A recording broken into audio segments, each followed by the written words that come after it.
That particular day, fatigue seemed to have taken a heavy toll on me. After tucking my daughter Nia into her crib, I collapsed onto my own bed and slipped into sleep almost instantly. Sometime later, I jolted awake to the sound of Nicholas crying in the dead of night. Still half asleep, I glanced at my mobile phone. 1 o'clock a.m., thankfully. I managed to snatch a brief nap earlier.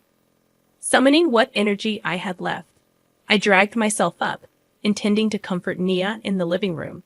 Just then, a sharp voice pierced the silence. "Shut up. Be quiet." Momentarily disoriented, I couldn't pinpoint the source. Perhaps it was my mother-in-law Jamie, I reckoned, yelling from her room. "Yes, I'm coming to soothe her now," I mumbled, opening the living room door. To my shock, Jamie stood over the crib, glaring at Nia. Without a second thought, she struck Nia's face. "What are you doing?" I erupted, my voice resonating louder than ever. Jamie seemed taken aback for a fleeting moment. "Why didn't you soothe her sooner? This child is so noisy," she retorted, her voice tinged with panic. Rushing to shield Nia from Jamie's aggression, I couldn't fathom the situation. Hitting a baby? It was incomprehensible. My name is Candice, a 28-year-old housewife. Once an office worker, I now focus on household chores and childcare during my maternity leave. My husband, Miles, and I moved in with Jamie, my mother-in-law, about a year ago. With Miles frequently away due to his demanding job and his concern for leaving me alone during pregnancy, coupled with Jamie's solitude following my father-in-law's passing, we decided to live together. Initially, things went smoothly, but gradually, Jamie's true colors surfaced, and truth be told, I struggled. "Candy, you're awfully slow at housework, aren't you? Can't you prepare better meals?" Her criticisms echoed incessantly. I apologize for the confusion, but it seems like there are some repeated sentences and inconsistencies in the provided text. However, based on the available information, here's a revised version. I regret to say that Jamie consistently harassed me whenever an opportunity arose. While Willis, her husband, was still alive, I had no issues during visits to my in-laws' house, and I didn't particularly dislike Jamie at that time. However, after Willis passed away, and we started living together, Jamie transformed into an unbearably selfish and rude presence in my life. "Hurry up with the housework. You're really useless, you know." She would insult me with remarks that went beyond the realm of household chores. As I was pregnant, it was only natural for me to be slower with tasks. But Jamie seemed indifferent to that reality. Her focus appeared to be on relentlessly harassing me, with Miles frequently away on business trips, returning home only around midnight, even when not traveling. I found myself spending most of my days with Jamie. I clung to the hope that things would change once the baby arrived. I believed that living with her grandchild would soften Jamie, despite her rough demeanor. Desperately holding onto that hope, I consulted Miles about it on WhatsApp, ensuring not to disrupt his work. He expressed genuine regret, wishing he could be there for me during tough times. He also took care to admonish Jamie when they met, providing me with a slight sense of relief. Having Miles on my side made it somewhat more bearable when Jamie scolded me for not handling housework well enough during pregnancy. Eventually, I safely gave birth to a healthy baby girl. Blessedly, Miles managed to obtain permission from his company, citing the birth of our child. He left work early and rushed to the hospital just before I gave birth. When he held our newborn daughter, he marveled at her angelic cuteness, expressing genuine happiness. I, too, felt joy in bringing into the world the child of the man I love. I informed Jamie about the birth of our healthy baby girl through WhatsApp, assuming she might visit the hospital since we shared a living space. To my surprise, Jamie didn't show up, and she didn't respond on WhatsApp. The concern arose. Could she be uninterested in her granddaughter? Anxiety crept in as I pondered whether the harassment would persist even in this new chapter. As I grappled with these thoughts, the hospital room door swung open. "Candice, how are you feeling?" "Wow, what a cute baby. It's a girl, right? She's going to be beautiful." It was my sister-in-law, La, who came to visit. La, kind and cheerful, had always been supportive. Married with children herself, I had decided to turn to her for parenting advice. "What's her name?" she inquired. Miles and I had chosen the name Nia. "Oh, that's a nice name. Wait, hasn't Mom come?" I explained that I had contacted Jamie, but received no response. La chuckled. "She's really a pain sometimes, isn't she? Unpredictable and lacking common sense." I agreed, appreciating La's straightforward nature. She had once encouraged me to vent to her about living with Jamie, understanding Jamie's difficult personality. La refrained from admonishing Jamie unless absolutely necessary, knowing it could backfire on me. Little did I know that life would become more challenging after Nicholas was born. Upon returning home from the hospital with Nicola, Jamie seemed to ignore the baby's existence entirely. Instead, she demanded, "Hurry up and clean." Stunned, I placed Nicola in her crib and began cleaning. Jamie, about 5 minutes later, started yelling, "Candy, come here." Perplexed, I approached, and Jamie complained about the baby's crying. "Do something about her," she insisted, referring to Nicola as that baby and treating her as a nuisance. Jamie's mistreatment continued, criticizing Nicola's cries and yelling derogatory remarks. Each time Jamie yelled, Nicola cried louder, creating an uncomfortable atmosphere. Frustrated, I implored, "Her name is Nicola. Can you please call her by her name?" "Shut up. Don't tell me what to do. You're her mother. It's your job to take care of her and make sure I'm comfortable," Jamie retorted. "Look, she's crying again." Nicola's cries had escalated due to Jamie's harsh words, creating a distressing environment for both the baby and me. After putting Nicola to bed, I had to halt my chores and attend to her soothing needs. Yet even this interruption incurred Jamie's displeasure. Upon returning to my chores after settling Nicola, Jamie exclaimed, "Ah, this is really in the way. Takes up so much space," as she kicked the crib. The crib shook, and Nicola woke up crying again. "What are you doing, Jamie? Shut up. It's your fault for insisting on putting such a big thing here," I retorted, exasperated. Yet it was Jamie who had suggested placing the bed in the living room to mitigate noise disturbances at night. "Are you complaining to me now? Stop arguing and soothe that noisy child," Jamie snapped, referring to Nicola in a derogatory manner. The situation felt untenable. Balancing household chores and childcare without incurring Jamie's wrath was proving increasingly challenging, and my exhaustion mounted. The constant criticism added to the strain. If I focused too much on childcare, I'd be scolded for being slow at housework, I lamented internally. And if I focus on chores, I'd be berated for my parenting, I added, feeling the weight of the conflicting expectations. With Miles away on a business trip for about 2 months, I felt the burden keenly. Attempts to seek solace and guidance from him over WhatsApp and phone calls were met with apologies and brief conversations. His apologies only added to my guilt, knowing he was working tirelessly for our family. Then, fatigue and stress reached a breaking point one night. Exhausted, I fell asleep soon after putting Nicola in her crib. In the wee hours, Nicola's cries roused me from slumber. Groggy, I checked my phone. 1 a.m., thankfully. I had managed a brief nap earlier. Summoning what little energy remained, I prepared to soothe Nicola in the living room.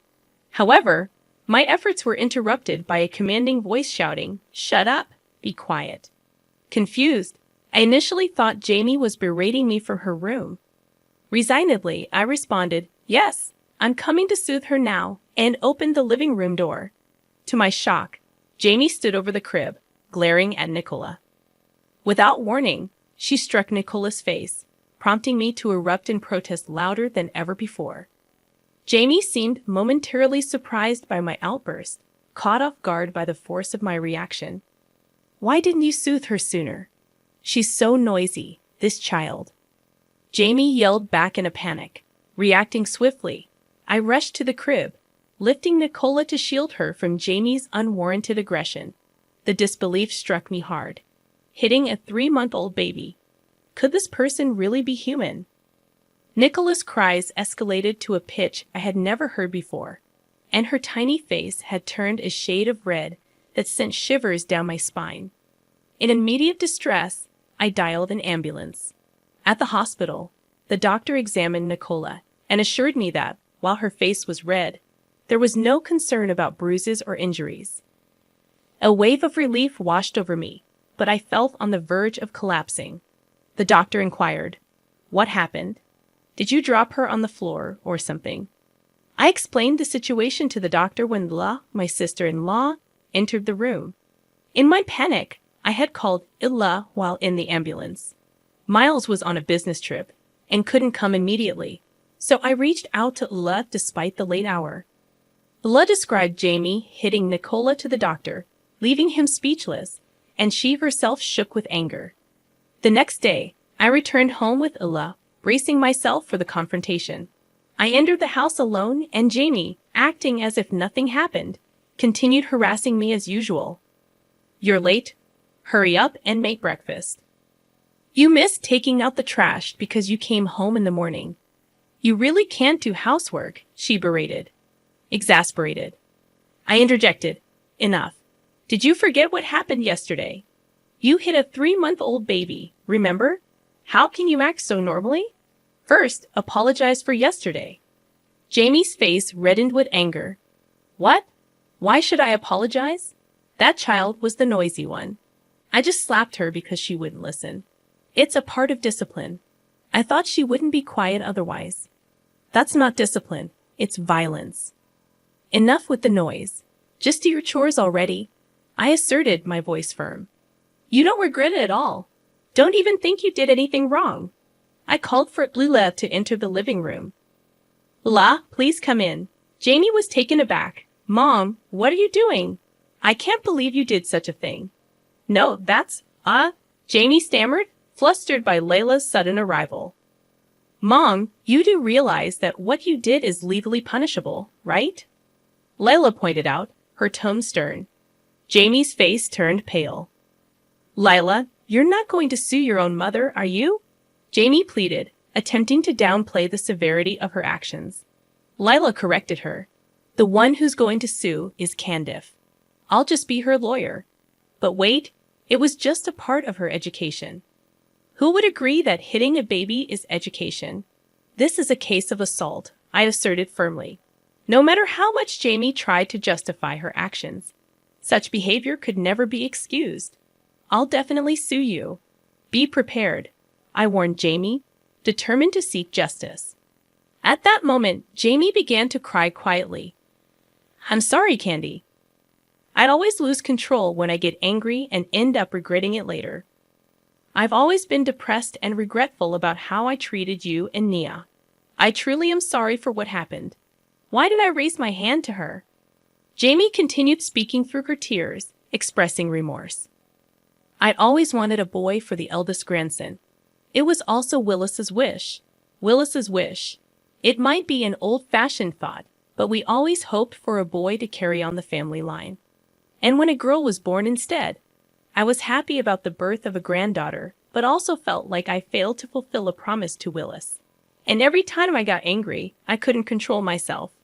I'm really sorry." "Jamie, please calm down. Let's talk properly first," I suggested, trying to diffuse the tension. However, Jamie persisted. "No, I've done something terrible. No amount of apologies will ever be enough." She kept apologizing repeatedly, and I felt my heart waver, almost considering forgiveness. But then Leela spoke up. "Don't take her seriously, Candy. Mom always pretends to be deeply remorseful like this when she's cornered, just to end criticism against her. She did the same when Dad found out about her affair. He forgave her because he fell for her act, but her tears dried up immediately afterward. This is probably just an act too, right? You can't fool me." Leela's astute observation made Jamie falter. "What are you saying, Lila?" I examined Jamie closely, realizing that the tears that were flowing heavily just a moment ago had already dried up. It was likely fake crying. "Jamie, I can't forgive you anymore. How twisted can you be to try to weasel out of what you've done? Wait a minute. I'm not trying to escape anything, okay? Okay, I understand. But we've already decided to take legal action, I asserted. As I spoke, Jamie's face turned red with anger. Don't joke with me. Why should I be subjected to this by a daughter-in-law like you? How insolent! Just then, the sound of the house key turning was heard. Candice, is Nicholas safe? Miles' voice echoed through the tense atmosphere. Why are you here? I was taken aback. I had only contacted him on WhatsApp.